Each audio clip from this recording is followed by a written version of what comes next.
In the middle of Philadelphia, right next to City Hall, stands a once-forgotten hero.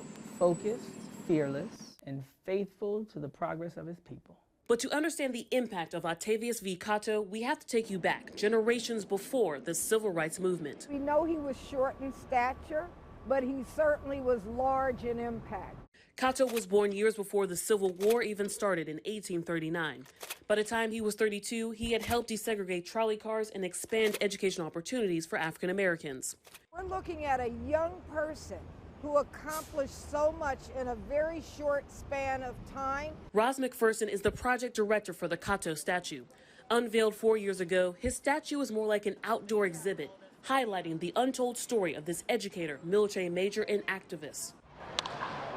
And before Jackie Robinson ever played on a baseball diamond, Catto also helped integrate America's pastime, an outlet for black men away from discrimination and hate. I could see men who endured those kind of indignities having an opportunity to play a game on the weekends, just them, just the brothers, just playing, not having to be anything other than themselves. We sat down with Aaron Smith inside the Charles L. Bloxton Afro-American Collection at Temple University. Smith is an African-American studies professor and has written about Catto's legacy. He says one of Catto's biggest power plays was at the ballot box. Just a year after Congress ratified the 15th Amendment granting black men the right to vote, Catto registered thousands of them.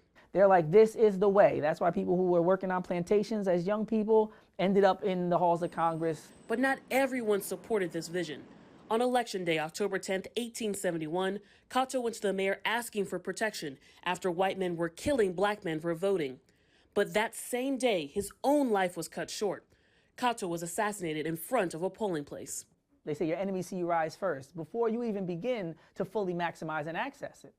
So if we think that he was doing a lot of good work, can you imagine those with the fragility and insecurity and the desire to continue exploiting and separating people? They must have saw him in ways that we couldn't imagine. Now young activists can imagine their own legacy. Catto's spirit lives on in these images where the next generation of leaders are discovering their own potential. I want our young people in this day and age to have a much clearer sense of the richness of their history and to be inspired that you can do great things no matter how young you are or what your station in life is.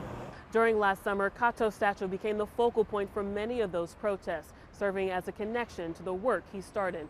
I'm Kirsten Garris in Philadelphia. Back to you.